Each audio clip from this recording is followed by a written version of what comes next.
китеп окуу аябай маанилүү экенин, китеп окуу аркылуу биз өзүбүздүн акыл дүйнөбүздү, жан дүйнөбүздү байытып, жашообузга чоң өзгөрүүлөрдү киргизе алат экенибизди билебиз баарыбыз эле.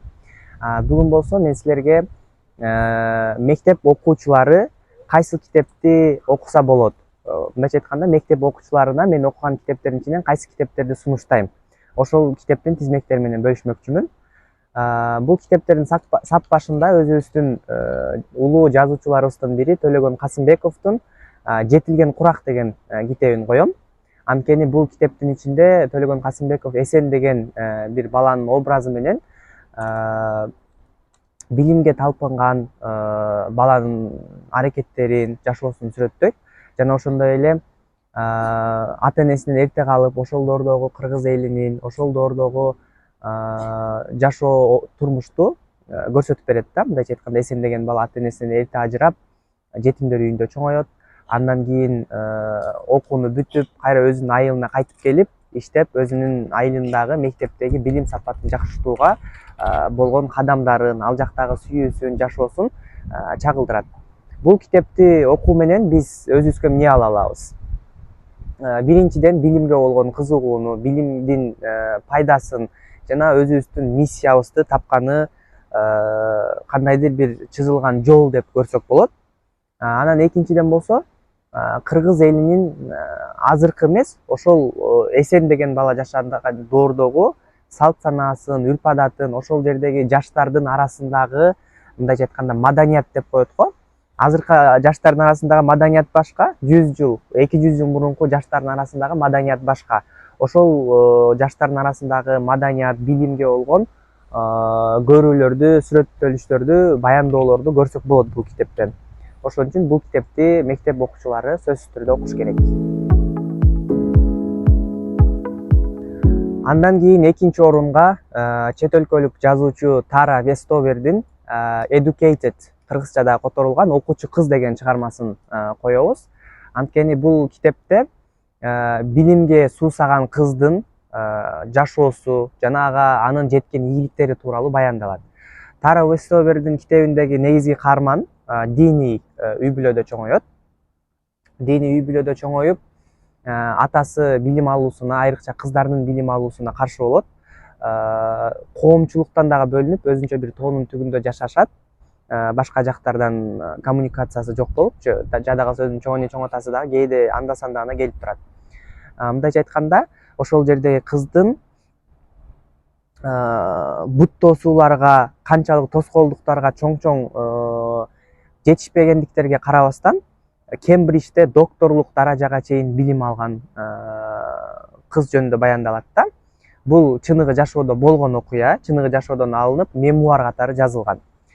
Бул китептерди окуучулар, студенттер, айрыкча кыздар окуш керек.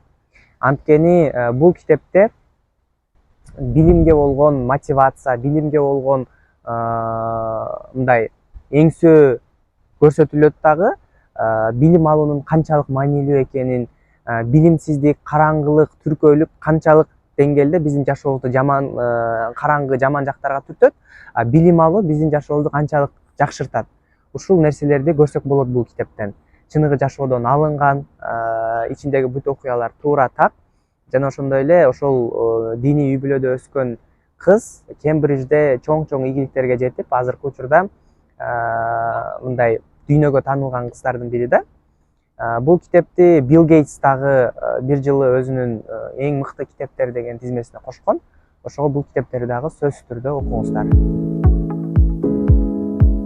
Андан кийинки орунга мындай жашоого пайдалуу, мотивация берүүчү, чыктандыруучу китептерди койгум келди.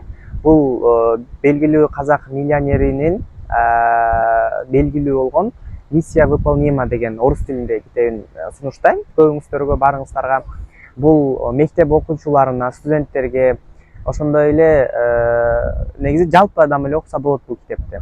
Бул китептин ичинде эң чоң адамзатты түйшөлткөн, ойлонткон суроолорго азыркы заманбап тил менен жооп берген китеп десем болот да. Мисалы, эң башында адам бул дүйнөгө эмнеге келген, миссиясы эмне үчүн жаралат, эмне үчүн өлөт, Кудай деген ким, Кудай барбы жокпу, ааламдын түптөлүшү, ошол темаларга басым жасайт. Андан кийин бактылуулук деген эмне, адам бактылуулукту каяктан табат, канткенде адам бактылуу болот, ошолорду мындай мурунку эски философтордун цитаталары менен, анан гректердин бирдемелери менен эмес, азыркы заманбап жашоодогу окуялар, мисалдар менен сүрөттөп берет. Ошондуктан Маргулан Сейсенбайдын бул китебин сөзсүз түрдө окуганыңарды сунуштайм.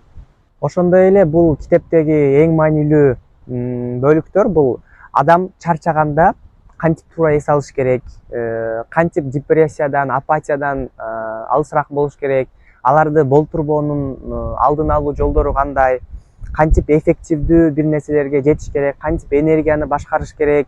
Кыскасы, адамдын жашоосунда боло турган көйгөйлөрдү жана алардын чечүү жолдору менен сунуштайт да. Бул китепти мектеп окуучулары, студенттер окуса, мисалы экзаменден өтпөй калуу коркунучун кантип жойсо болот, кантип үйрөнгөн нерсени эффективдүү эстеп калсак болот, кантип жашообузду мындай жөн эле жашай бербестен эффективдүү, осознанный деп коет го, аң сезимдүү жашоону кантип жашасак болот. Ушул сыяктуу көптөгөн темаларга заманбап тил менен, заманбап мисалдар менен жөнөкөй кылып, жеткиликтүү кылып түшүндүрүп берет. Муну дагы ошон үчүн дайыма окуп, анын ичиндеги көптөгөн инсайттар бар, аларды колдонуп жүргөн аябай пайдалуу биз үчүн. Андан кийинки орунга ушул эле жанрдагы шыктандыруучу, мотивация берүүчү китептердин бири Таңкы убактын сыйкыры, Магия утра деген китеп бар.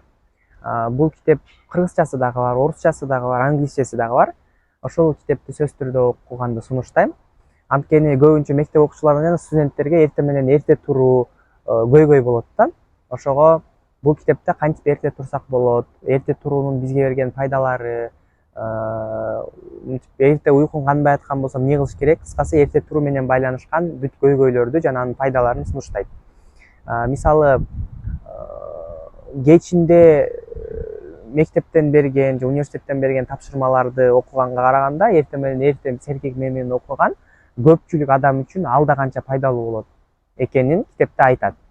Ошондой эле эрте тургандын этеги алтынга толот, анан күн чыкканга чейин тургандын ырыскысы кең болот деп бизде кыргызда айтылат го. Ошонун эле мындай илимий тилде, илимий мисалдар менен сонун кылып сүрөттөп берет. Ушул китепти окуп, жашоосун, студенттик күндөрүн жакшыртканды бардык мектеп окуучуларына жана студенттерге сунуштайм.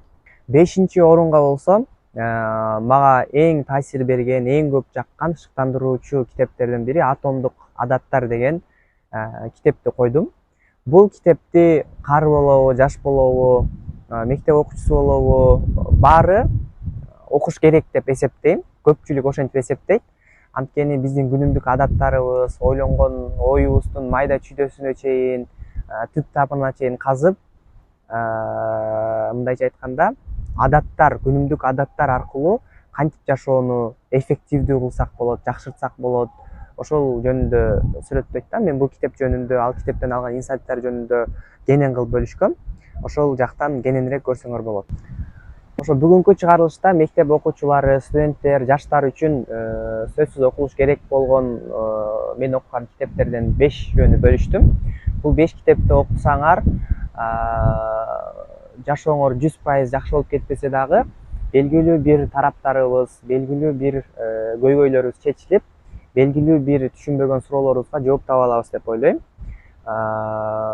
Негизи китеп окуу менен биз өзүбүздүн ички жана сырткы дүйнөбүздү, ички жана сырткы баланстарыбызды, бирөөлөр менен болгон мамилени, негизи эле жашоого болгон сабакты үйрөнөбүз да. Жашоонун инструкциясы китеп. Ошого көбүңөрдү ар дайымкыдай эле китеп окууга чакырам.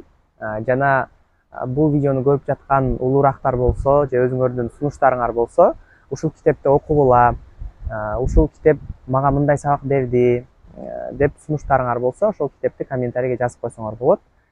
Кийинки чыгарылыштардан көрүшкөнчө саламатта тургула.